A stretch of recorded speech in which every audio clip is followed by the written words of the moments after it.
welcome back to the Cover 3 podcast. And we have some breaking news we got to get to right off the gate. But before we do that, let's welcome our panel. Obviously, yours truly, Dre from Dre Area Sports. I got Aaron from 49ers First Takes right here by my side. And we got Mike from SF Gold Rush. You can find him on X. You can find him on TikTok as well. Same with Aaron. Also, Aaron's on YouTube. And, of course, you can find me on YouTube as well. X, whatever. But, guys, how are you doing? And how was your weekend, real quick? Start with Mike. Great, guys. Great weekend. We actually have some news, so that's cool. I appreciate you guys having me on. Speaking of the news, I am the Alex Pleasance to Sterling Benning's Trent Williams. So I'm the backup today. He's the backup tackle. Yeah. So thank you for having me on. And yeah, great to see you guys again. Aaron, how you doing, man? I'm okay. Slow week this past week. Not a lot of news. So this was I didn't think the Trent Williams news was coming. I know we're about to touch on that, but yeah, I mean that just came out of nowhere. Right before the draft, we get a big news dump. So I was like, I was at work when this broke, and I was getting my some reports ready, and all of a sudden I was like, oh, hey, you guys, they signed Trent Williams. Nobody gave a shit. They're like, well, okay, well, whatever. God, you guys suck. Anyway, let's get to the news about Trent Williams right now. It works better when I have something queued up, and I didn't have it queued up, so that was pretty lame. Hold on. There we go. Breaking news, 49ers and 12-time Pro Bowl left tackle Trent Williams reached an agreement today on a 2-year, $50 million extension that now contractually ties him to the San Francisco 49ers through the 2027 season. This comes courtesy of Adam Schefter. Williams will look to get $37 million guaranteed. Now that's a lot of fucking money. Obviously, he's getting a 2-year deal. This is not a 1 year. I mean, this is not a 2 year. It's really a 1 year. I think it's really just a 2-year deal.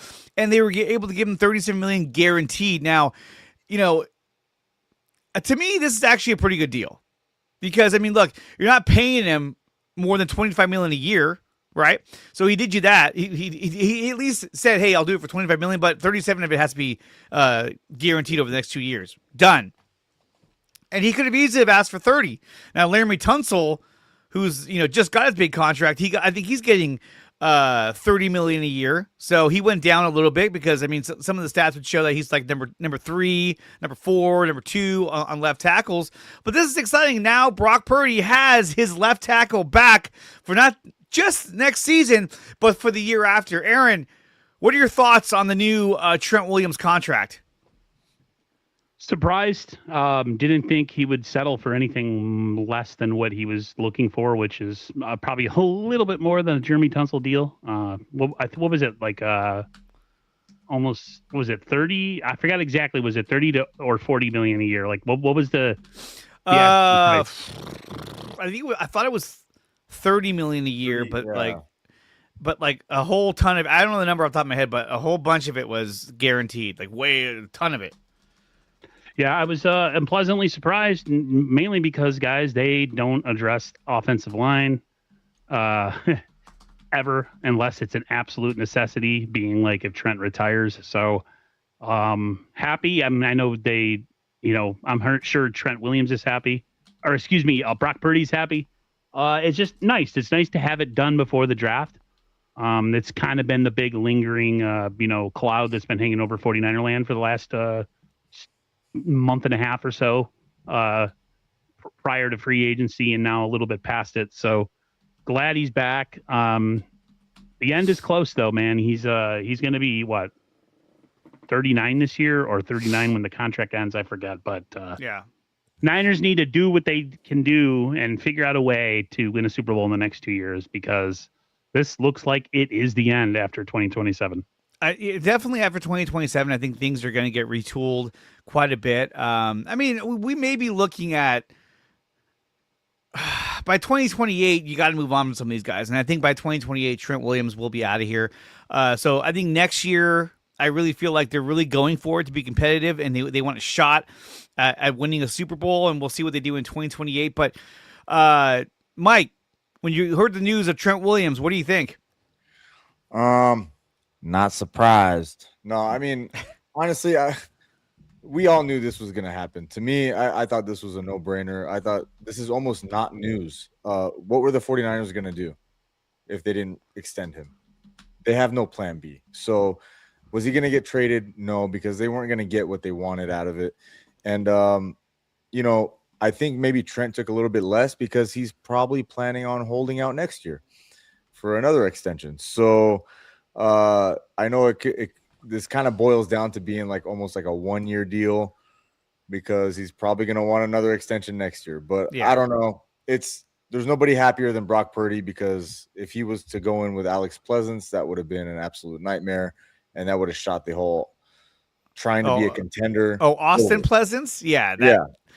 Yeah. Look, he's a big guy. Don't get me wrong, but if he's your starting left tackle, look out. That's not good. Yeah, absolutely not. So, I mean, honestly, this is really not news to me. I'm just a little curious why they announced it right before the draft.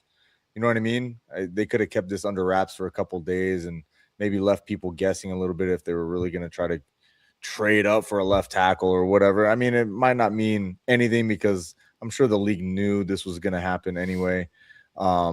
So I just thought it was going to happen later because Trent doesn't like to go to voluntary workouts. He doesn't like to do team meetings, all that kind of stuff. And this was a good excuse for him to stay away and then come back just for training camp. So either way, not surprised. I knew this was going to happen. Yeah, absolutely. And I'm stoked it's happening. The fact that they're bringing back Trent Williams, it solidifies the left tackle position. And they know now that, hey, look, that is something that they don't have to worry about. Left tackle is there. Unless barring any injury, he's got that covered for the next 2 years. Now, again, I do agree that even though I was saying earlier it's a 2-year deal, it's probably more like a 1-year deal. He's doing the kind of the Kevin Durant thing where it's like every year it's a 2-year deal that becomes a 1-year deal, and then they kind of restructure every year based on how he performs. So either way, they're bringing back one of the best left tackles in the league. If you don't believe me, take a look at this. And this is from Warren Sharp of Sharp NFL. He writes, Trent Williams grades by year. Okay, so we go back to 2020. He was number 1 of 83 offensive tackles. In 2021, he was number 1. In 2022, he was number 1. In 2023, he was number 2 of 84. In 24, he was number 6 of 81. Remember, he missed, I think, about 10 games that year. And then last year, he was number 3 out of 89 offensive tackles in 2025. I mean, this guy is playing at an elite level. Say what you want about his performance. The numbers speak for itself. Aaron, when you see numbers like this, I mean, does it fill you with confidence knowing that he's coming back, even though it's going to be at the age of, 39, I want to say? 38? What's the better option? I mean, there isn't one. It's great, that he's had a pretty, what do you call his career has been great. He's even in his older age, he's still the best, one of the best, if not the best left tackle in the NFL. It's just, it's a short-term thing. And, I'm looking forward to, the next 2 years, and hopefully they can, like I said, they can get a chip, with him at the helm. I don't know. I don't know. Just the whole him holding out and the amount of money that he wanted. Like you guys are saying, there's no guarantee that doesn't happen next year as well. So at least for now, they have it figured out for the 2026 season. But I don't know. They have bigger fish to fry. They need to find edge help. They need to find all sorts of other help in the draft. So at least it's out of the way. I really didn't care when it was done, as long as it was done before training camp. Exactly. Because if he misses training camp, then we're going to have an injured player in like week 3 who's going to miss the season with a torn groin or something. So at least, if anything, like Mike said, he's probably going to miss all the other stuff, but he comes back for the training camp thing and prior to the season, maybe the last part of the mandatory minicamp, and then we know we're good. So I'm glad he got it out of the way, and we don't have to worry about it. No, absolutely. I mean, just getting him back just fills me with confidence. Last but not least, Mike, when knowing that he'll be here for next year, I mean, does it, and seeing the way that the roster has been constructed so far, I mean, do you think that bringing him on was the best course of action, and you think that makes us a more competitive team moving into next season? Oh, absolutely. There's no other way around it. Trent Williams he's a one of one, right? And the thing is, the Niners put themselves in this position because they didn't have a backup plan. So Yeah. if you don't have Trent Williams, I mean, it was already hard enough for CMC to run last year, and if you take CMC or if you take Trent Williams away, he's definitely not going to be able to get any juice, behind Alex Pleasance or running to the left. So it was a mandatory thing. They had to do it. Obviously, anytime Trent Williams is on the field, you're a better team. Your offense is better, and now they just got to fill some holes around them and get a good left guard in there and see what happens. Now, if that isn't enough, so we know that John Lynch had a presser today. We're going to cover that in great detail in just a few minutes. But when the news went out that Trent Williams had re-signed, a certain player actually responded to him signing with re-signing with the Niners. And who am I talking about? None other than Deebo Samuel. So here's my question. I know we are doing a mock draft later on the show. So if you're tuning in now, make sure you stay and watch towards the end of the show when we do our mock draft. But I'm telling you right now, you guys, if the Niners do not land a starting wide receiver in this year's draft, in my opinion, I think that if they don't get a starting receiver and they draft a receiver in the 4th round or whatnot, I think that opens the window for them to try to bring back either Deebo Samuel or Juwan Jennings. Mike, if the Niners don't draft a receiver in the 1st round, and let's say they draft another receiver in like the 4th round, who's just like, okay, this guy could be good. I don't know. Do you think they're going to look to bring back either Deebo or Juwan Jennings at a discounted rate? That's kind of hard to say. I mean, my initial gut feeling is no. I don't think so. But there's a part of me, I have an affinity with Deebo. All right. I love me some Deebo. I love him. The guy brought so much excitement to the team. And I think if you bring him back as like a 3rd option instead of the number 1 option, he can do some damage. He can, create some offensive spark. And I just don't know if that's the route they're going to go, because think about it. They got Christian Kirk. He's an older player. They got Mike Evans. He's an older player. Then you bring back Deebo. He's an older player. You would think they want to infuse some youth at that position, or at least give some guys that are on the roster an opportunity to get on the field. Because if you get Deebo in there, that takes a roster spot away or playing time away from one of the younger guys. So my gut feeling is no, that they don't do it.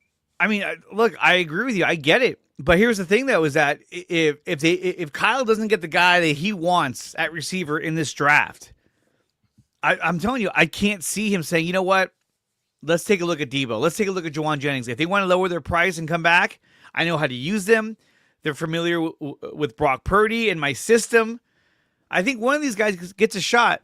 Aaron, what do you think about either one of those two possibly coming back? And you think that's even an option that Kyle and John are even considering? No, I think the Niners have moved on. I don't think they're going to go backwards with either of them. Deebo being old, or just, kind of damaged goods, I guess you could say. He's just his best years are behind him, and I think the Niners knew that when they let him go. They got the best years out of him, and now he's kind of just a guy with a name that's kind of, people, ooh, Deebo Samuel, but like if you watch him, it's like this isn't that bad last year. I mean, he had the most catches. Yeah, he had the most catches. I think the most yards in his career. Come on, let's be honest. I mean, we're talking about the Deebo that can take a slant, 80 yards, or a screen 80 yards. He was an incredible, just physical specimen, even though he's not the tallest guy. As far as Juwan, like, why? You're essentially, you already have that in Mike Evans, and it's a more talented version. Yes, he's older. I think they're gonna land a wide receiver in the draft. I think it's going to be relatively early. either the first pick in the 27 or the pick in the second round. I don't see them letting it go past those two picks. So no, I think the Niners, they're smart, bring in a rookie, someone, especially if he's at 27, he's gonna have to start eventually. That is a great problem to have. Plus, you can't count on Ricky Pearsall, at least not so far. We've known that we can't hold on to him. But no, if I'm the Niners, I'm using one of my first 2 draft picks to get a wide receiver, and I'm going to say goodbye and move on permanently from either of those guys. We don't need Juwan Jennings back in the building as of now, because of, if you think of it just from health wise, and then we have 2 younger guys who have done nothing for this team that are going to get a shot in Cowing and in Watkins. So I just don't see a place for him. I love Juwan Jennings and everything he's done for this team, but I think the Niners said what they wanted to say with the moves that they made with the 2 wide receivers that they got in free agency. And no, I don't see any way that either of those guys come back. But I also see too that like Jacob Cowing and Jordan Watkins, like does Kyle have total confidence in them stepping up? Because right now you're looking at, Mike Evans and Ricky Pearsall as your 1 and 2. Who's your number 3? It's probably going to be Demarcus Robinson. And then you're going to have Cowing and Watkins and whoever the fuck trying to compete for that number 4, number 5 spot, right? And to me, already that sounds fairly shallow. Now, if you go in the draft and you get a guy like a Denzel Boston or an Omar Cooper Jr., which I don't think he'll make it as far as 27, a KC Concepcion, again, maybe he doesn't even make it that far. But if you get a receiver that you can start on day 1 as your number 3 receiver, then I think you're set. But I think that if the 3 or 4 guys that they want are gone, and then they're down to just like the other guys that like have potential to be good, like a Chris Bell or a Brazel, I think they'll say, okay, look, let's draft an edge rusher that wipes off the Joey Bosa idea, and we could draft a receiver later, but I need a guy in here now that has been here, that is a veteran, and that can run my offense. And to me, having like a Deebo Samuel as a number 3 receiver is a much better option.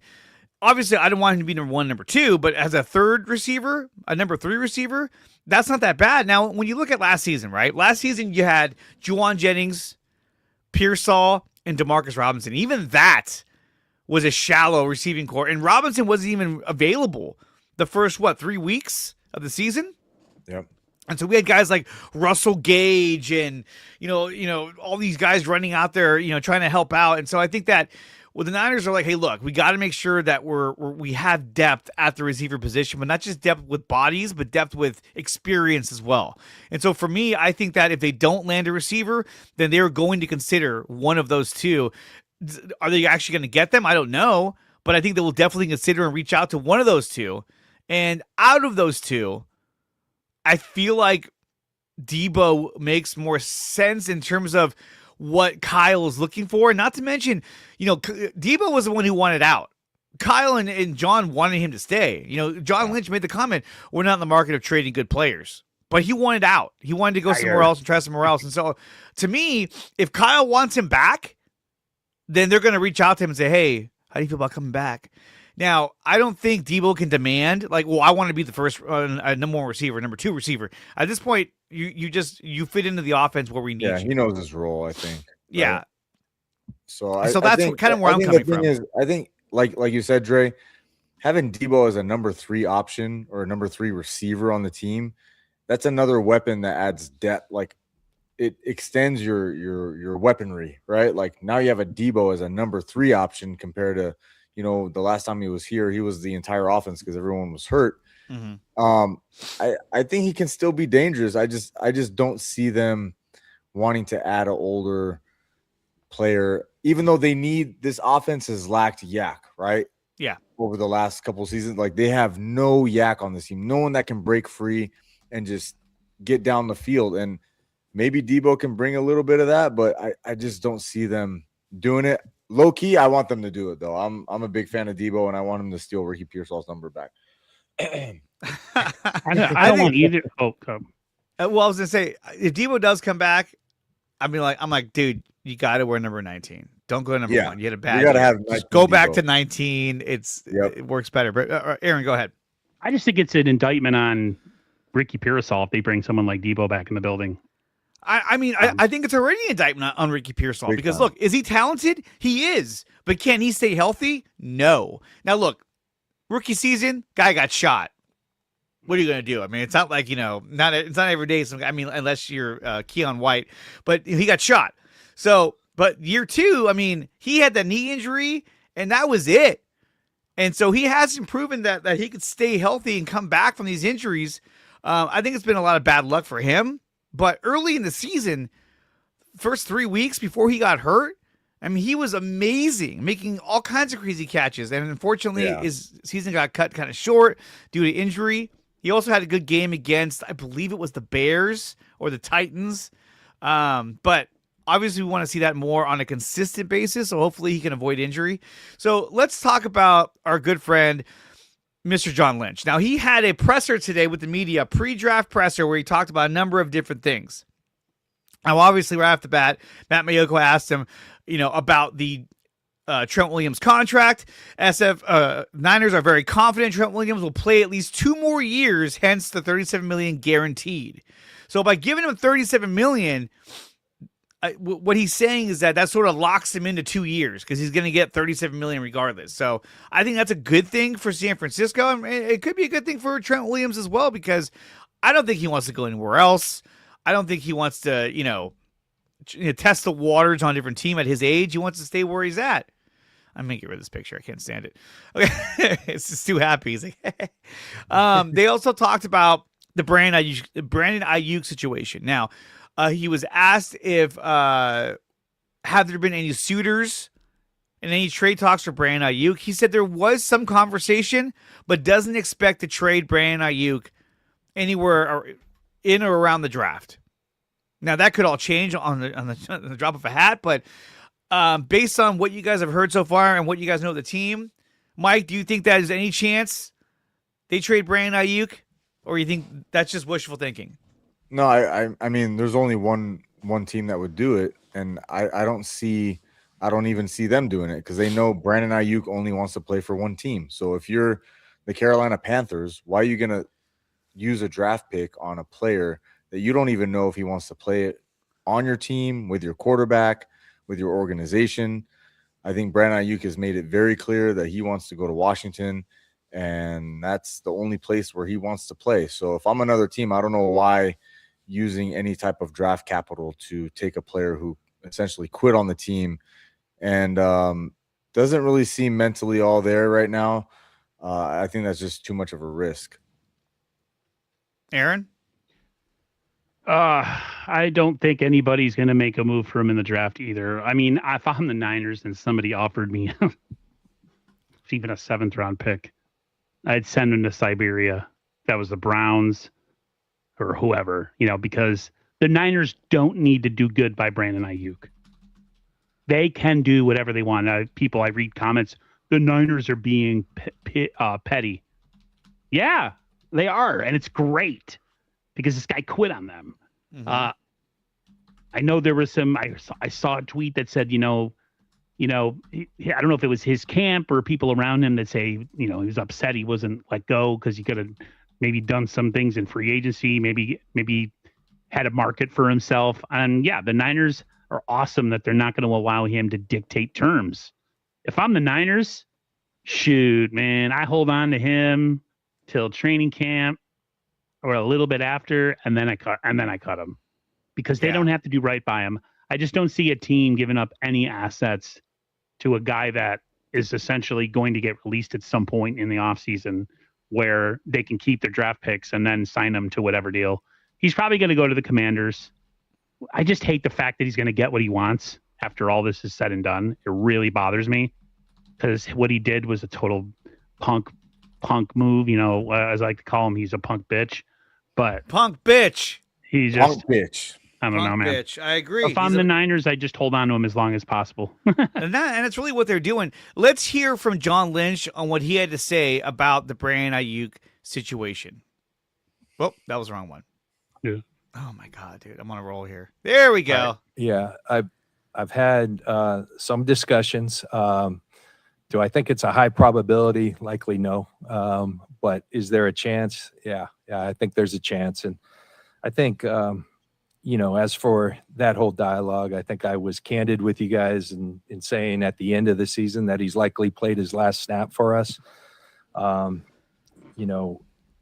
We all are in concert on where we're going with Brandon. I do think, at league meetings, I talked to you guys. I thought it would have been irresponsible not to give it through league meetings, because there's various inflection points where a lot of deals at least start to get talked about. The league meetings is a great opportunity because everyone in the league is there. The draft is another opportunity because a lot of things happen on draft week.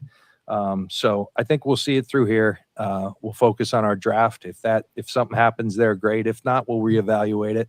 He's still a member of this roster right now, and we'll treat him as such. Okay, having heard that, this doesn't spark any confidence in me that they're going to make a move to trade him. I think most teams know, hey, if we don't do anything, they're just going to release him anyway. And the general consensus is that he's going to get released. And if he gets released, where's he going to go? He's probably going to go to the Commanders, or there could be another team that may look to sign him. Will the Commanders trade for Ayuk? Probably not, because they know that, hey, we just wait this out and sign him to a deal. And I'm sure they've already talked to him or his agent or somebody about what he's looking for in a contract. So, and besides, if you trade for Brandon Ayuk, you inherit his contract. And so they don't want to do that. Teams will say, I don't give a fuck. Why would I want his contract? No, they're going to wait for him to get released post June 1st, and then he will go and sign with probably the Commanders. And that's that when it comes to the Brandon Ayuk situation. It's a terrible situation. It ended horribly, and now it's about to be over. So they could move him during the draft. I really don't think so. But they may try and trade him because they want to get more picks. John Lynch said that they are looking for ways to acquire more picks, so that could be a way of doing it. But like I said, teams don't want to inherit that contract. They don't want to have to restructure the contract. They'd rather just him be a free agent and then sign him to a contract that benefits their organization. So then there's that. The Niners believe, so moving on to the presser, moving back to the presser, Niners also said that that they believe that edge, offensive line, and wide receiver are deep in this year's draft. The 49ers have given out slightly fewer first-round grades this year than last. Lynch believes that there'll be a lot of trade movement in this year's draft. Again, saying the same kind of thing because he wants to make sure that, the idea of trading Ayuk or trading with the Niners is still a possibility during that draft. He wants to promote that. Lynch does not believe the 49ers have any glaring holes. Now, I found this to be really interesting that he would say this at a presser. He doesn't believe they have any glaring holes, at least the type that would force them to reach for players in the draft. They reach every year. They do. They really do. And so for him to say that, and I want to say he even said that, it puts him in a position to draft the best player available. Now here's my thing, is that, they're light at receiver. They need another edge rusher because Michael is not a third down edge rusher. They need more than one. They need more than one. Edge rush. But to me, look, is Joey Bosa the end all be all? No, but I think that he led the league in fumbles or strip fumbles, I should say, and he'll be a difference maker, out there on the field. But I think even if you signed Joey Bosa, you still got to draft a defensive end in the draft as well. But I think that if you draft one with your number 27 pick, then I think any chance of signing Bosa out the window. Yeah. Unless he comes back and says, "Hey, I'll sign for $7 million," and they're like, "Oh, okay, cool." But what he wants, he probably wants something outrageous like 14 to 20 million, somewhere around there. Higher than 14, but I think 14 would probably be the lowest he go at this moment. So there is that.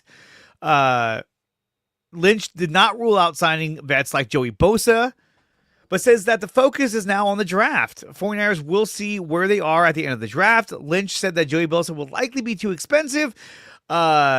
but he did congratulate him on his recent wedding. So again, I still feel like they've already reached out to Bosa and his representatives. They know exactly how much he's looking for and what he wants, but it's a matter of, hey, that's too expensive. We're going to wait on that and maybe circle back to this later on in the offseason.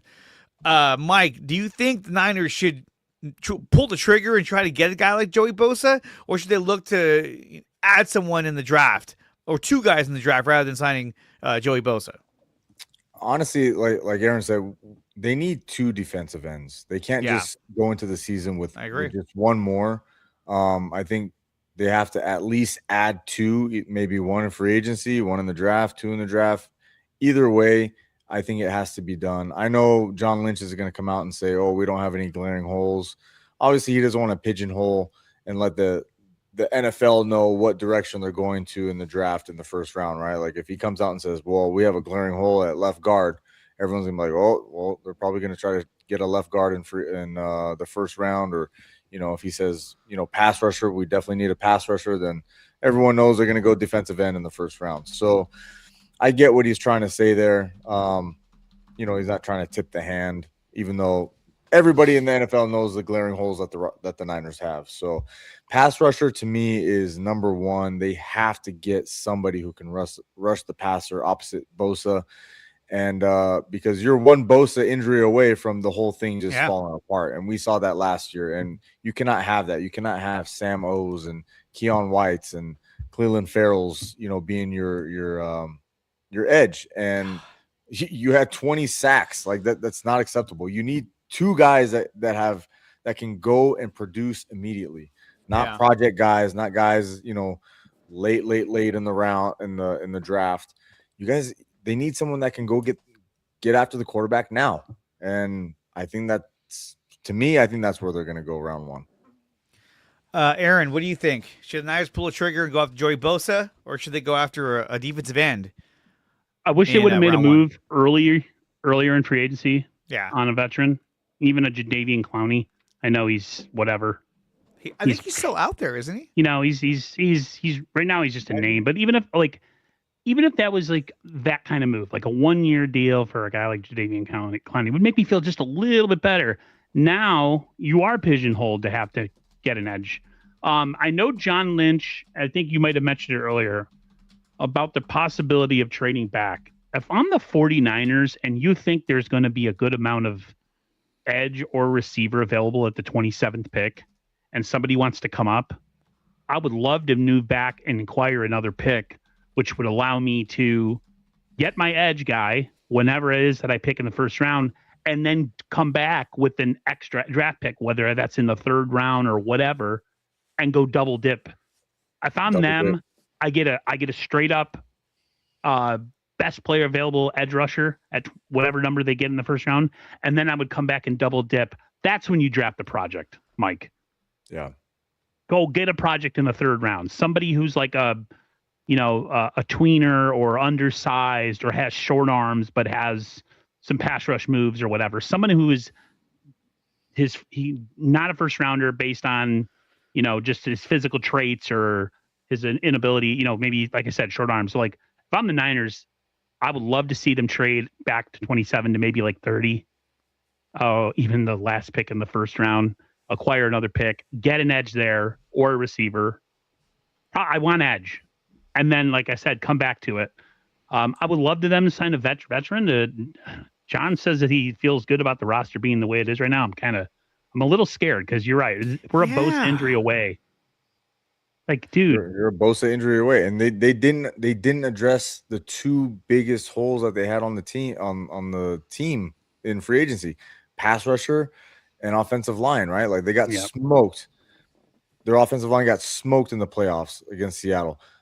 They had 20 sacks all season, and they didn't add a pass rusher. It's just like, like what are you doing? And I just see it as like, all right, if you're not going to add a pass rusher high in the draft, then what's the plan? Like what are you doing? To me, I think they're going pass rusher first round. That's the way I see it. Could you see a situation, guys, where they're not going to show their hand now? Maybe they do something post draft where they go make a move for a guy or, Yeah, or do I mean, something. they're doing a lot of posturing now. I mean, the fact that Lynch is saying that they're comfortable in adding free agents, but but don't want to talk about it right now. They'll reassess that after the draft. I think they're setting up a lot of things because they know that there's a chance that they're going to have to go out and try to acquire one of these guys, depending on how they do in the draft. And I think that if you sign, or if you draft a defensive end, but you don't get him until the second round or the fourth round, then I think you start going back over to Joey Bosa and saying, "Hey, we'd love to unite you with your brother Nick. Let's work out a deal." Yeah. I mean, let's face it. At least going into week 1, week 2, knowing that they can market the Bosa brothers. You know what I mean? It's a very marketable thing that will help get butts in seats, and people are going to want to see it. I'm going to want to see it. Like, hey, let's see how they do together. The last time we saw anything like this, we were like, when it was Bosa and Chase Young, we're like, oh, former teammates at Ohio State, and for a game against Jacksonville, they were dominating. It was like, yes, and then after that, it was kind of like, oh, whatever. But I think John Lynch kind of tipped the hand a little bit. Like Aaron said, I think it's pretty obvious they're going to do everything in their power to trade back. Because John Lynch said in his presser, they have even less first-round grades than they did last year, and they're picking all the way at 27. And if That's insane to admit that.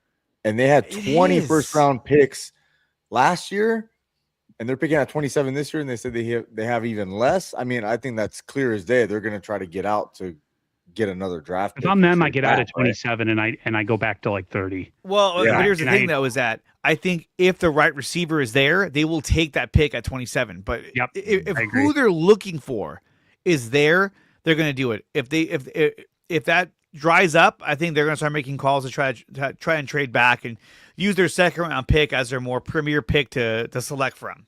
What if they have sorry. Go ahead. What if they look at it as their grades are similar on multiple players, and so they don't see the necessity to make a move at 27 because they still think at 30 or 31 they can get someone of equal value. I do believe when he says that he doesn't have a ton of first round grades. I really wonder what he thinks about this pass rush group. You know what I mean? Like Sterling made a really great case about how you could pick your poison with a lot of these guys. They're all different sizes. They're all different traits. Some have a ton of moves, but their arms are short. Or some have a great body, but they're not really a speed rusher. They're more of an edge setter, kind of like Mike Helk. There's so many different varieties of these guys. So I just wonder, do they really sit at 27 and be like, this is the best player available on board? He just happens to be an edge rusher. Let's take him. Or do they say, we can get the same guy in 3 picks and we can acquire a third rounder that we lost? I don't know. It's going to be interesting. I have a feeling they're going to trade back at 27. I don't think they're picking at 27. They need a dance partner. They need a dance partner. And I think the league knows they want to trade back. So, I mean, if they can find a dance partner, all good. But, it takes 2 to tango. Right. You're right. They're not going to just trade for trade's sake if somebody's not willing to, they're not going to just – some team's not going to blow their wad to come up and get a pick that they can get two moves or 2 picks. Mm-hmm. So we'll see. After the 4th round, they had no more picks. They have, I think they have 4 picks in the 4th round, and that's it. After that, there's no 5th round, 6th round, or 7th round pick. And they love to pick up a late round pick, like a 7th rounder, a 6th rounder. So maybe they trade their 1st round pick and acquire, 2 7th round picks or, multiple late round picks just to get out of the 1st round, but acquire more picks later on just to add more depth to their team. It's a possibility. We know one thing, though, from Adam Schefter is that Mac Jones is not expected to be traded during the week of the NFL draft. To me, this is an issue because if I'm the Niners, I want to trade this guy. But then again, Kirk Cousins is already gone. He signed a massive contract to go be the starter and the guinea pig over with the Raiders and, be the punching bag until Mendoza is going to be ready because we all assume that they're going to draft Fernando Mendoza. But to me, I would have wanted to try and trade Mac Jones. Now looking at what's out there in the quarterback market, at least you know you have a guy in Mac Jones that's extremely capable of running your offense. But let me ask you guys, did you want them to try and make a trade to get something for Mac Jones? Or are you more comfortable with them keeping him on the roster for next season? Mike? I've always been in the camp of keeping Mac Jones just because we know the quarterbacks in Kyle Shanahan's offense get obliterated. And it's only a matter of time before the backup has to play. And we wouldn't have made the playoffs if we did not have Mac Jones last year. That's right. So what was the draft compensation that you're going to get for Mac Jones that was worth the 5 games he won us or whatever? So I think you have to look at it like that. Like, you have to have a competent plan, knowing that your backup quarterback can actually win you games, because it can mean the end of your season, or it can keep you going, at least keep you afloat until your starter gets back. And I think that's worth more to me than a 3rd round pick. And a 3rd round pick that they will probably blow on somebody that won't make the team anyway. Mike, I thought I was the most negative. No. So, I mean, how many wins is worth a 3rd round pick to you in a season? You know what I mean? That's I mean, they traded their 3rd round pick already, and the guy they got, I thought was good. That was a great pick. That was tip of the cap to John Lynch for the Osa trade. Great job. I'm just saying in general, you know what I mean? But was there even really a market for Mac Jones when you look at all the teams that really needed a quarterback? Was there a spot for Mac Jones to go to?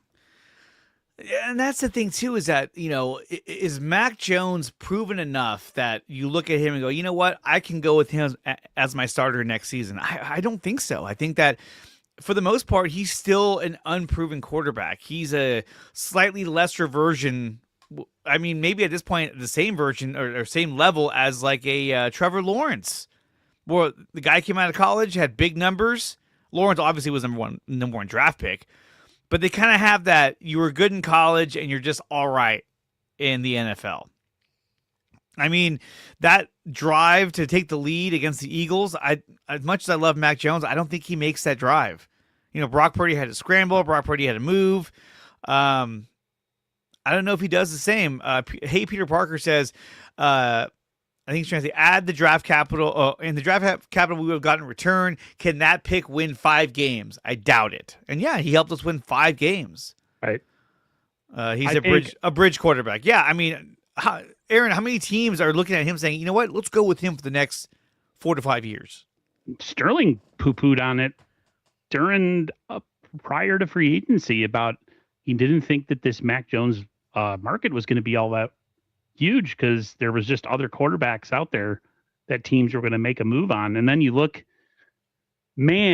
before Cousins was signed by the Raiders, I thought there was a chance they would trade Mac for picks. But once that went down, I just don't see a dance partner. Yeah. And like the comment said, he's a bridge QB, kind of like the quarterback right now in Miami, Willis. I think Willis is an interesting, play for Miami, because Miami, if they lose a bunch of games this coming year, they have a chance to get a quarterback at a quarterback heavy draft next year. So I don't know. If I'm the Niners, I hold on to him. Because at this point, I don't think you're going to have any value for him anyways. If somebody offers you, no one's going to offer a 3rd round pick, but I'm saying if you were to get that, I would trade him. But then again, I mean, he's a valuable asset to have, having a valuable backup quarterback. I mean, even when he did start, he was getting beat to shit. Remember against the Rams? He was like, How many times during the Rams did you think he was out? Yeah. Everybody was like, is Brock ready to come back yet? No? Oh, shit. He was like, And there was a game where, what's his name? Was it Adrian Martinez? Was that the quarterback we had? Oh, he let him come in for a snap, right? Well, yeah, but there was talk about, I think after the Rams game, that he might start, and then Mac was like, "No, I'm back. I'll play," and he played. But there was talk that he might have to start the 3rd string. So we'll see what happens. But yeah, I think that Mac Jones is probably going to be here for next season. Looking more at the notes, he did mention that Lynch on Raheem Morris. He says he's a bundle of energy. He's curious. He's insightful. There's guys who drain the room, and then there are guys who give the room energy.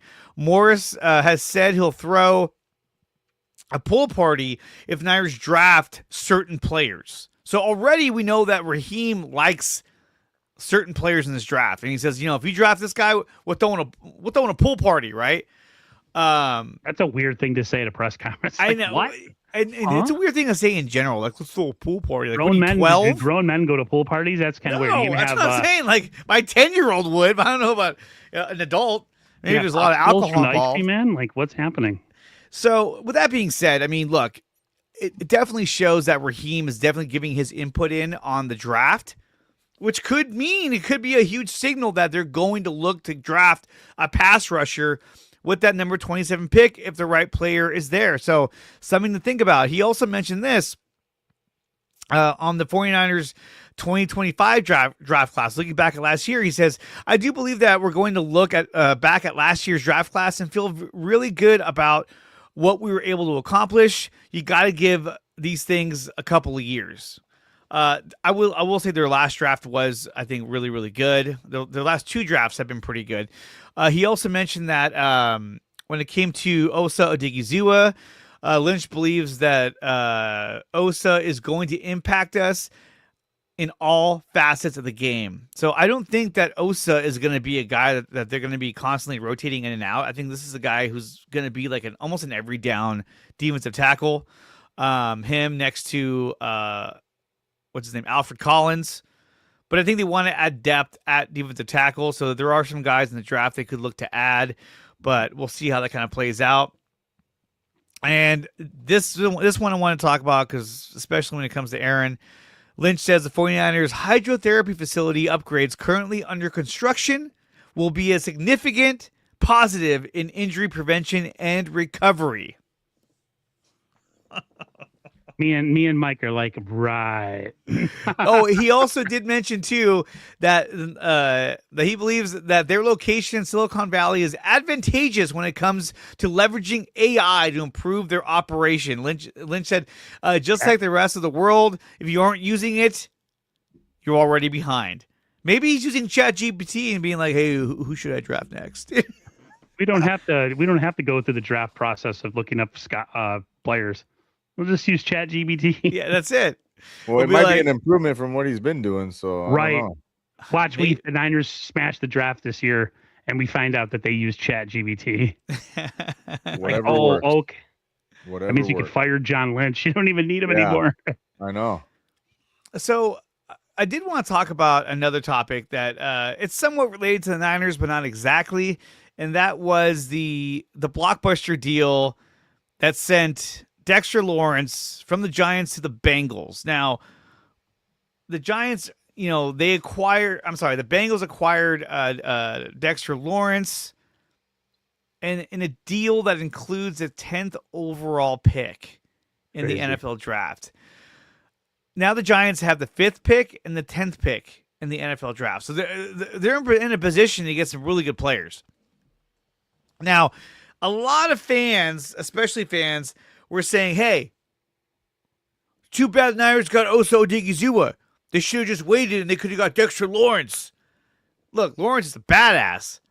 But not for the 10th pick. But they got the 10th pick. Yeah. Do you think that would have worked with the 27th pick? Fuck no. They'd have been like, oh, hey, that's cool, dude. Whatever. Even if you said, okay, look, I'll give you my first round pick and next year's first round pick.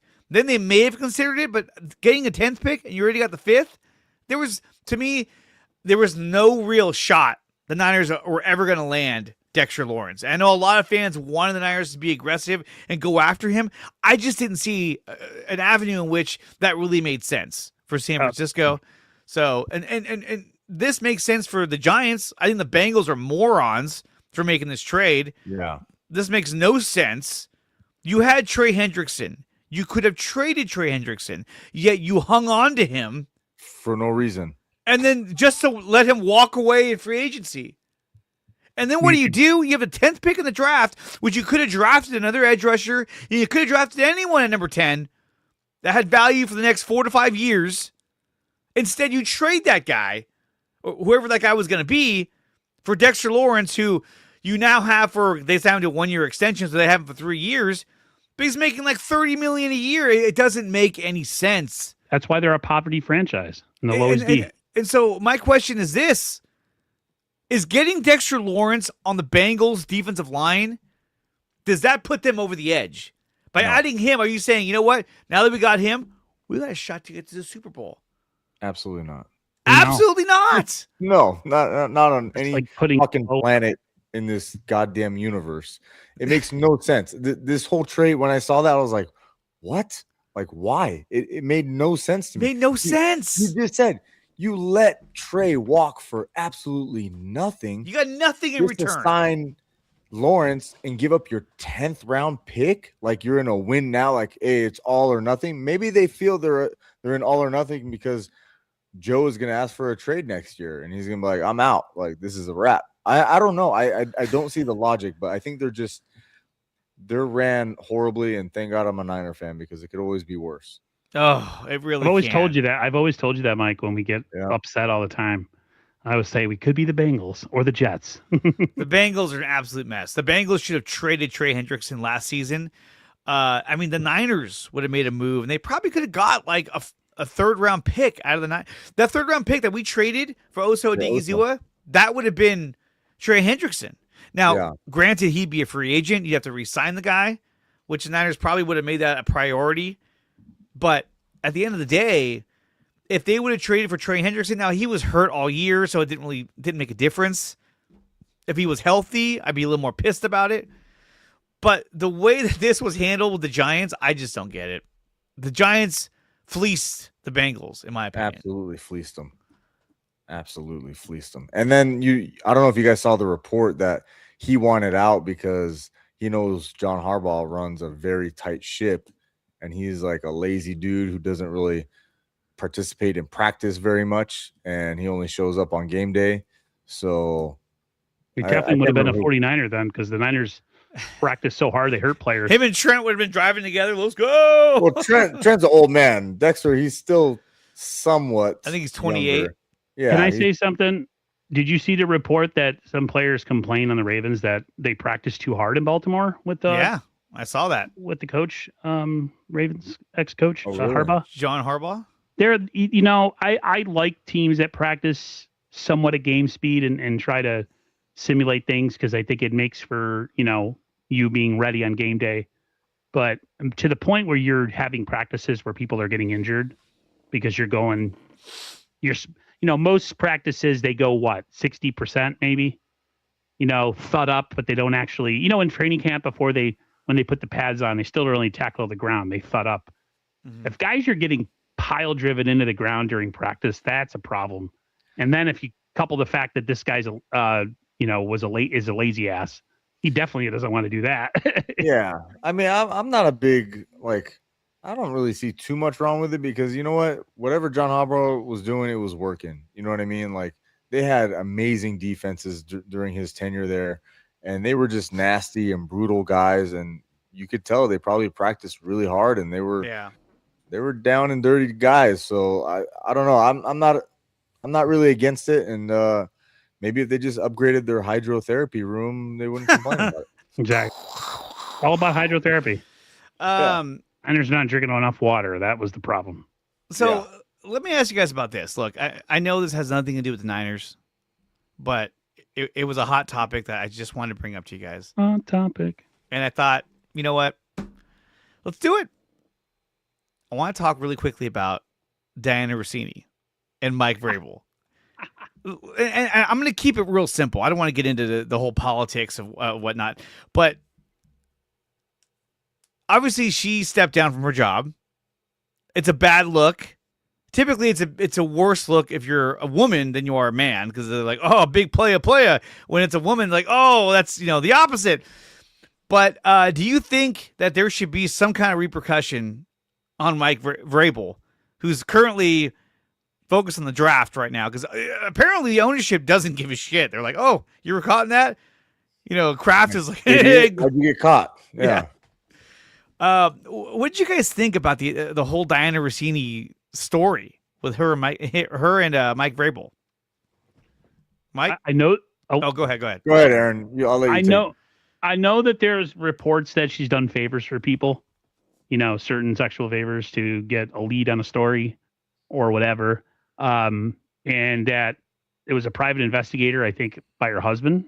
That was why there was a camera there spying on them.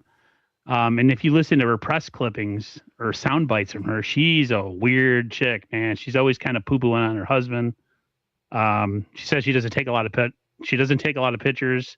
And if her husband was hotter or something, she would. Just like you hear the stuff come out of her mouth. You're not surprised that her morals are, pretty shaky. The only way someone like Coach Vrabel gets in trouble is if there was proof that could be found that, she had some advantages of getting stories, or he gave her, exclusives. Or he gave her like false information to spread in order to give him an advantage somehow. And it's entirely possible. The whole thing was just really weird. Mike, what were you going to say about it? Yeah, I mean, honestly, I think, the NFL is not going to do anything. What did Vrabel really do that was wrong? Like in the grand scheme of things, was he leaking information? Was he, you know what I mean? It's just like, I get it. People are going to do favors. This just happened to be a sexual favor, between man and girl. And people are going to do what they can to get scoops. And I think, she was using what God gave her, and she's a low moral person to do it that way. But I mean, what did Vrabel really do that was, yeah, when it comes to football, he's a married man. He's a married man. I'm saying he should have been doing that to begin with. I get what you're saying. Of like legality of like, his team and the NFL. Obviously, morally, that's a whole separate issue. I'm just talking about for him to get in trouble as far as like, was he leaking stuff? Like, what could he leak that wasn't public information? You know what I mean? I just don't know what they can really go after. Well, I think they're just more mad at him that he got caught, because I'm sure a lot of people are doing it. Honestly. Well, and on top of that, and I could be wrong, but from what I understand, the husband of Diana Rossini was privy to this. Like, he suspected her of doing this, so he hired the private investigator who took those pictures and then leaked them, because he was like, F you. And I'm sure now they're on their way to getting a divorce. But Strawberry says he's a coward for letting her take the fall. Media is crucifying her, and yet he receives a free pass. Now, I agree. I do agree. But if you're Mike Vrabel, if I'm Mike Vrabel, I'm not even talking about that. I'm like, dude, I want nothing to do with that. And here's the thing, too. If you're the Patriots and your team got to the Super Bowl, they're probably like, dude, we don't want to lose this guy. Now, if he had a crappy year and they didn't make the playoffs, who knows? Maybe they change their mind. They're like, hey, we're going to be parting ways with you. You're toxic now. And he has no hand to play. So it could be. But it's interesting, to say the least, about the whole situation with the Niners team. Okay, let's move on, because obviously it's not really even Niner news. There is some breaking news that I did want to share with you guys right now. And here it is. Austin Pleasance has officially signed his exclusive rights free agent tender. He'll be back with the team next season at about a little over $1 million. Oh, wow. That doesn't make it okay. No, it doesn't. But so I brought this up because I know, well, Mike brought up Austin Pleasance earlier in the show, so I wanted to let you know, hey, he's coming back. He's coming back, baby. All right. We're going to see more of that. More breaking news. Mike Evans has announced that he will be wearing number 5 with the San Francisco 49ers. Now, obviously, when we see 5, who do we think of? Most of us think of Trey Lance. Others think of Jeff Garcia. I think of myself, as that's the number I used to always pick.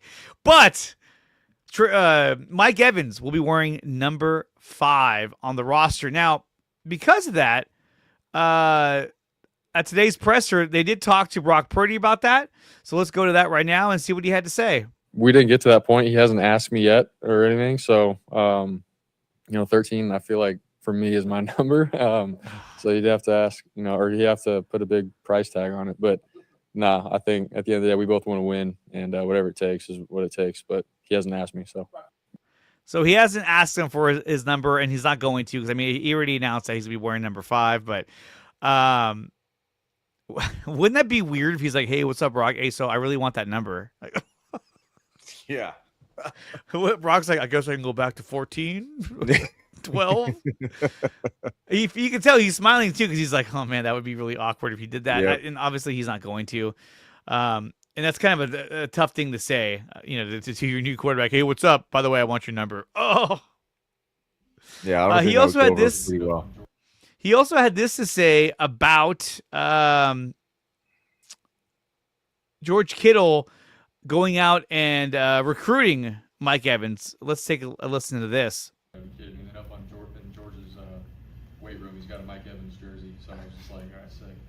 Throw to this guy, big old receiver, and then obviously just what he's done, in his career, the 1,000 yards per season thing, just the quarterbacks he's played with Tom Brady and Baker. For me to be able to now throw to him, man, it's an honor. Can't wait to go to war with that guy. Kid ended up in George's. Oh, all right, again. That's breaking news. Well, I'm just letting you know what number he's wearing, and then we're talking about what Brock said at the facility today. Lori. I know. She's like, "What am I watching here? Where's Sterling? Where's Sterling? We're doing our best without him. Okay, I'm trying." So that pretty much sums up all the big news that was talked about at the presser today. We know the Niners are going into this Friday with the number 27 pick in the draft. I believe, is it this Friday or this Thursday? Thursday. This Thursday with number 27 pick in the draft. Now it's tough because you want to get the best player available. Now, is that going to happen? We'll see, where the Niners rank who's the best player available. But in the meantime, what we're going to do is we're going to do a little mock draft. So everybody buckle up buckle in. We're going full throttle on a mock draft, and that starts right now. Oh, I lost my mouse there. There it is. Okay, so here we go. We're going to be the Niners. And we're just gonna go 4 rounds. I'm not gonna do any trades. I'm not gonna trade for draft picks and make this thing into a 7-round draft. We're gonna do 4 rounds. Just cover the Niners' current draft picks. Does that sound good? Yeah. Sounds good to me. Okay. I have this on fast mode, so it's just gonna blaze right through until we get to 27. Okay, so here we go. The draft starts right now. Boom. Okay, there goes everybody. Oh, there goes Omar Cooper Jr. Okay, we'll just ignore those. Okay, so now here we are. Oh, my God. Okay, so the best player available right now, according to their rankings, is Caden Proctor out of Alabama. He's an offensive tackle. Caden McDonald out of Ohio State. He's a defensive tackle. And then you got Casey Concepcion as a receiver. Now, look, we'll make a consensus decision here, okay? There's a good chance that they weren't going to get Denzel Boston. He's still there as well. He's a big receiver, similar to Mike Evans. But then again, you have a speedster in Casey Concepcion that could really be a burner out there, which they don't actually have. That could be a huge asset. But he's small. He's only 5'11". So if he gets hit, a strong gust of wind could knock him down. His hands are so too. Yeah. Mm-hmm. He drops a lot.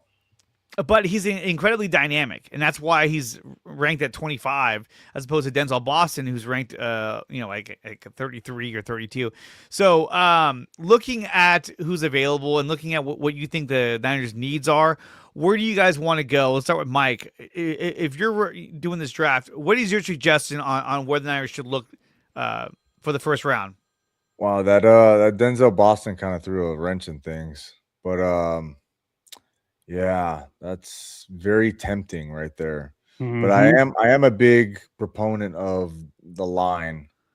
I know Caden Proctor, for him to fall to us there, I would be very tempted to take him, honestly. A lot of these mock drafts have him falling that far. But to me, I don't know if D tackle or offensive tackle is really where I want to go. And I don't know if Caden Proctor is going to be the heir apparent to Trent Williams. Mm-hmm. How about you, Aaron? What do you think? Yeah, I'm going to stay away from tackle. Casey Concepcion, he has average hands, not a big catch radius. Oh, I'm So- really intrigued by Denzel Boston at 27. I Even though am I too. want edge so bad. I mean, look how far down the line edge is on that particular list of players. Mm-hmm. And looking at his traits here, his instincts is 8.4, hands 7.7, physicality 6.8. His size is what plays against him at a 4.1, as he's only 5'11 and 196 pounds. So he's not a huge guy. He weighs about he weighs more than I do, but not by much. So, and I'm not a big guy. I'm only 5'7". So looking at that, and then of course we go to traits. His prospect grade is at 87.5. If we look over at a Denzel Boston, he's at an 87. He's at an 85.5. But he's a 6'3" receiver, 212 pounds. This is your typical X receiver. It's what Mike Evans is coming in here to do. So you could say, hey, we draft this guy. This guy could be, could take over for Mike Evans when Mike is done playing. Yep. And I think that, look, if you don't get a receiver in the first round, I don't even think you bother to draft one, because there's only a few guys that I want, and most of those guys are going to go early in the draft. If Omar Cooper Jr. lands, ends up becoming available, then I would take him. But if it's me, I'm taking Denzel Boston. Same. Denzel, yeah. I would take him over KC. Yeah. Absolutely. Mm-hmm. Casey might be more of a stretch the field kind of gadget guy, while I think Denzel Boston, you With want the more him. complete, I was going to say, with the more complete receiver room, like if you weren't in such a need to get a guy that essentially could take over for Mike Evans when he leaves, and you could spend a 27th pick on a Percy Harvin, Debo light playmaker, but they need someone who's going to come in and eventually take over. I mean, it's a 3-year deal, but it's really a 1-year deal for Mike Evans. Strawberry says, I'm done with gadget guys. Same, Strawberry, same. Gadget guys are great. Like I said, if you have a lot of holes on your team already filled and you just need a little bit of explosiveness, but I would take Denzel Boston. Size, and like Larry made a good point about, like, whatever he lacks in speed, he just makes up for in like all the other traits that he has. His size, his catch radius. Speed is overrated. I mean, like we always talk about, Jerry Rice wasn't a 40 guy, and look what he did for his whole career. Look what Mike Evans has done his whole career, and he's not a speed guy. So Lori Matthews writes, so if they don't add a wide receiver early, what do you do? I think if they don't add a receiver early, they're going to take a defensive end. And so for me, at least, if we were to go defense, and let's say we go edge with who's here, I wouldn't take Cassius Howell at 27. I think he's going to be good, but I'd probably end up taking Malachi Lawrence, to be honest with you. That'd be the guy that I like. But I think we made our decision. We're going to go with wide receiver, and we're going to go with, what do you go? Denzel Boston. Are you guys good with that? Yes, sir. Draft. And there we go. Now everyone's flying. It's flying right now. We're pedal to the metal.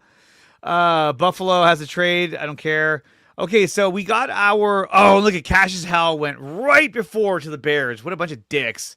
Okay, so defense, all those guys are gone now. I like Mason Thomas. He's an edge rusher out of Oklahoma. Big dude. Romello Height is another guy. LT Overton, but I feel like LT you can get later in the draft. There are some prospects. There's Joshua Trotter, linebacker. Harold Perkins is actually a good linebacker out of LSU. Safety-wise, let me see.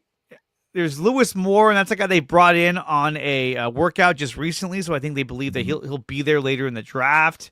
When we go to Jeremy Bernard, who's a burner receiver. And so this is where it gets kind of interesting, because you see guys like Oscar Delp in the position tight end in general. I really don't think the Niners are going to draft a tight end in this draft. Why? Because they just re-signed Jake Tonjes to a contract.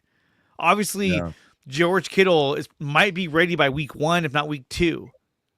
He already got no walking boot and everything, showing up to. Yeah, he looks good, huh? He looks great. So surprised. He was chugging beers at WrestleMania with Rob Gronkowski. It was freaking awesome. And on top of that, you just added Luke Farrell last year, which you're paying him way too much money. So That's I don't Mike's think favorite tight player end. of all time. I love the guy. I love him. I love him. He's a great guy. On Mike's list, it's Jerry. It's Luke Jake Farrell, Moody. Oh, Jake Moody, then Jerry Rice and Joe Montana, right? yeah, of course. Um, I think we need more help at the edge. Same. When you look at Mason Thomas, his rank is 83.36. He's a number 9 ranked edge rusher, and right now you're picking at what in the second round. This guy, he had 9 sacks in 2024, and in 2025 he had 6.5 sacks. He did play for UCF. I think this guy's really good. His pursuit is at 8.4, hands at 8.2.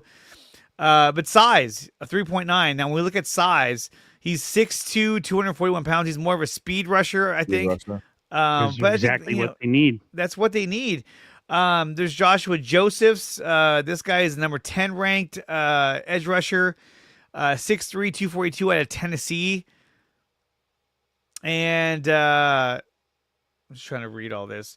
I mean, I think he could be good as well, but I like Mason Thomas. But I think, they need to go for somebody on the edge to help bolster that, because who do you have right now? You have, you don't want to be putting in guys like Sam O on third down. That's the last guy you want in there.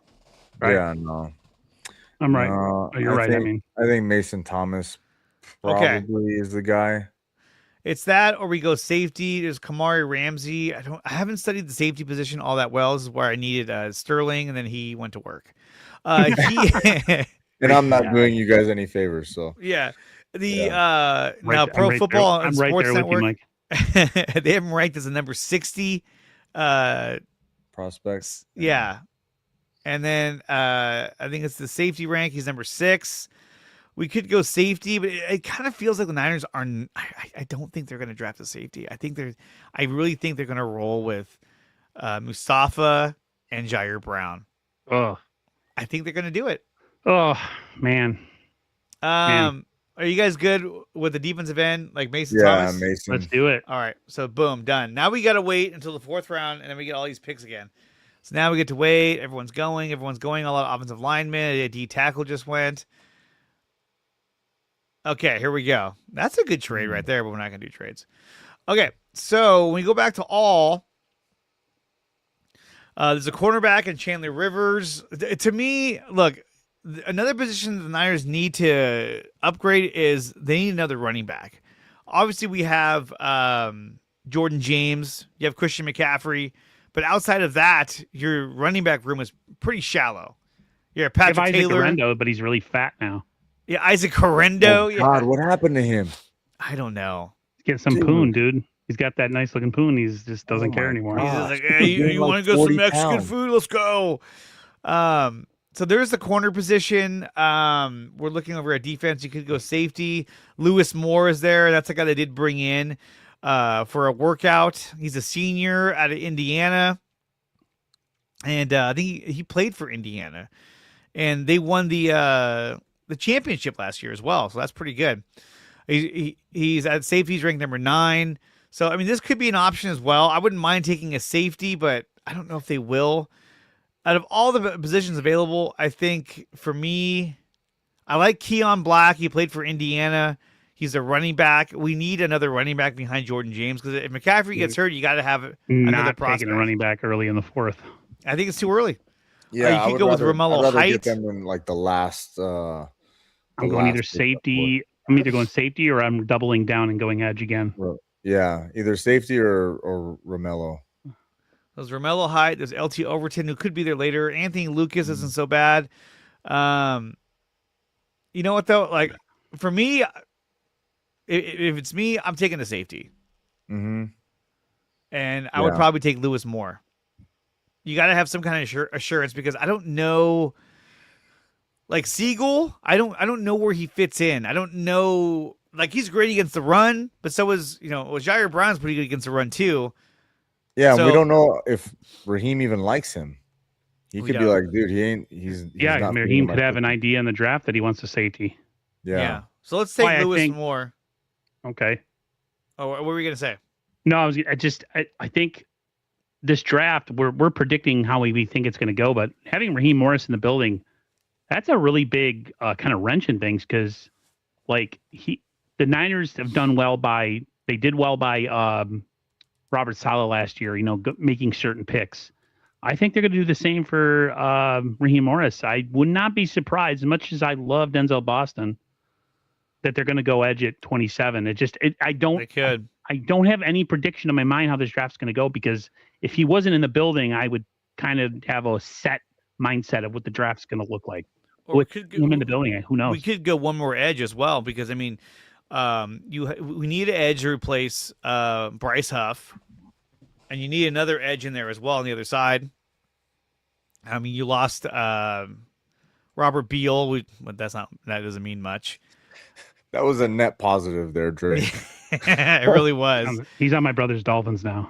He's like, who is he? I'm like, it doesn't matter. He's Robert Beal Jr. I would say either edge or safety. Not even look at the names. Do you think we should just add another edge rusher, or would you rather add another safety? I think safety is a pretty big hole. But in the fourth round, are you picking a starter though? Because you have multiple fourth round picks to pick a safety. If I'm the Niners, I go edge again. Let's do edge. Let's go with Romello Height, and he is the number 15 ranked edge rusher. There he is. Hey, he's 6'3", 239. Is a senior out of Texas Tech. Another small guy. And this guy, I wish he just had his stats, but he has to read through here to find the stats. It's annoying. In 2025, he earned 10 sacks and 11.5 sacks for a loss. He had an 82.4 edge impact score and a glowing PFF pressure rate of 17.4. Let's go edge. Let's add another edge rusher to the team, and we'll go with Romello Height. Bam. And then here we go. We're back. Devin Moore is gone. Charlie Demings is gone. So we can get that safety if we still wanted to.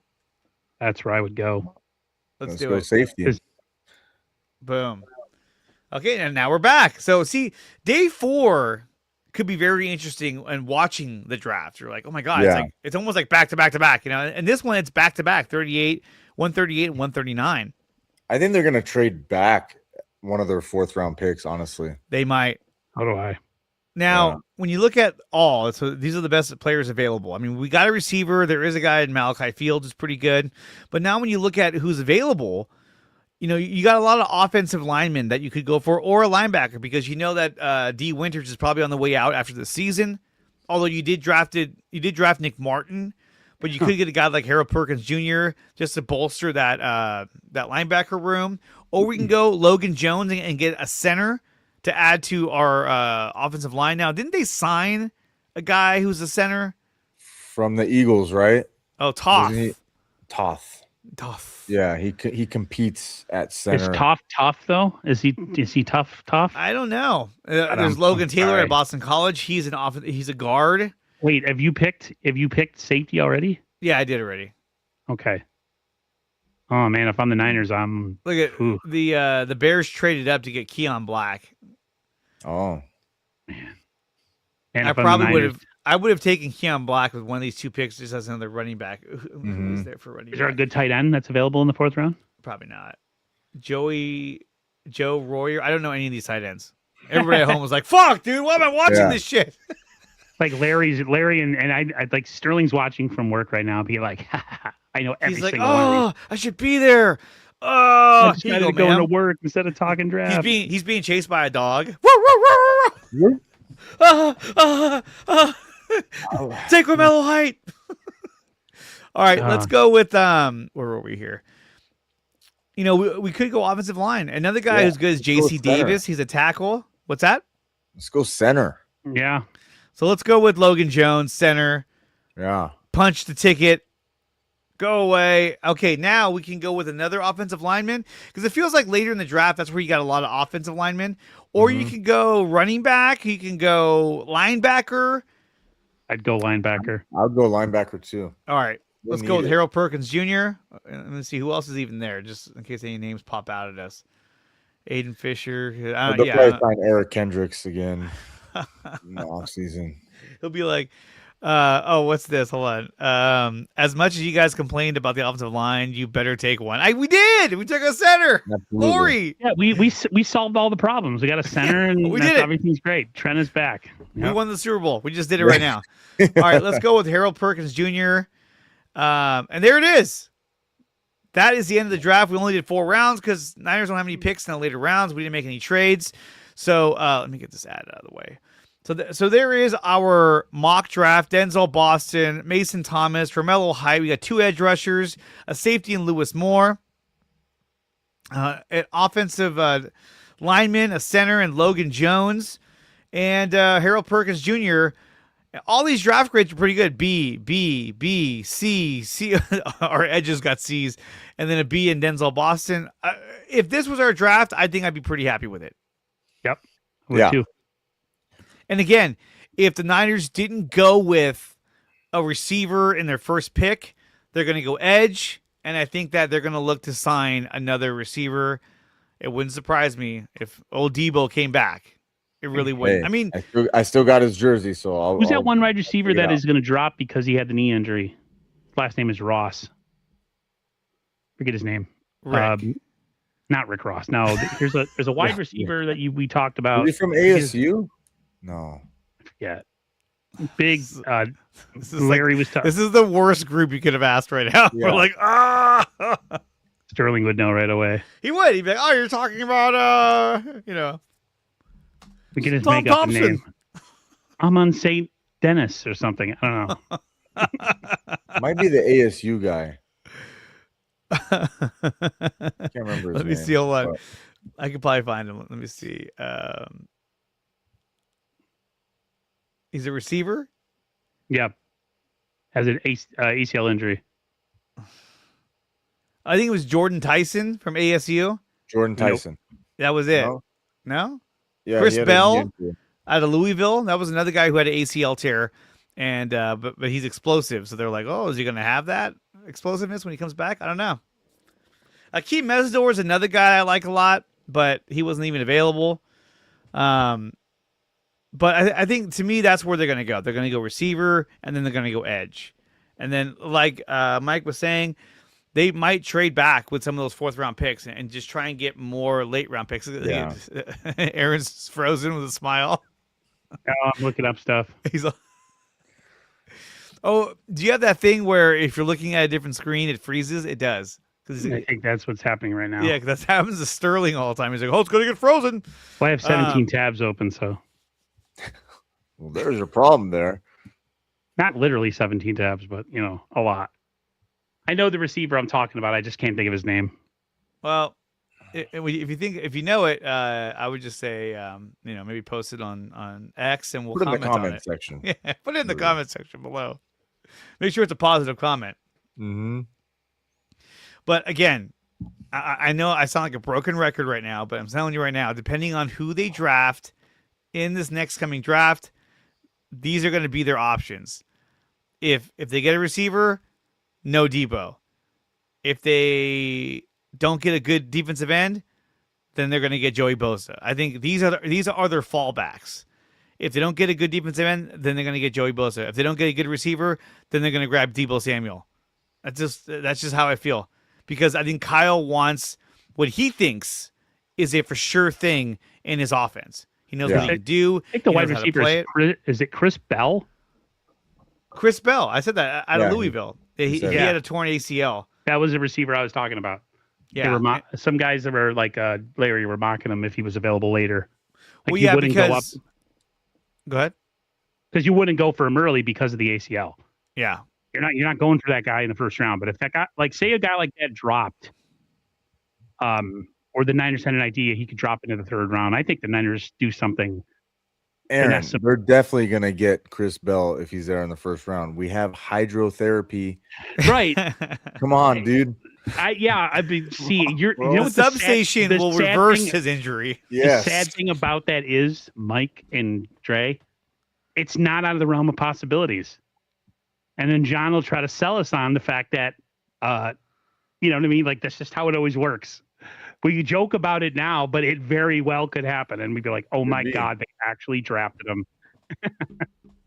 They could. They very well Yeah. could. So we'll see how that shakes out. But guys, that's going to do it for the show. I want to thank Aaron. I want to thank Mike for coming out, delivering a fire stream. The Niners agreed to terms with Trent Williams on a 2-year deal for $50 million with $37 million guaranteed.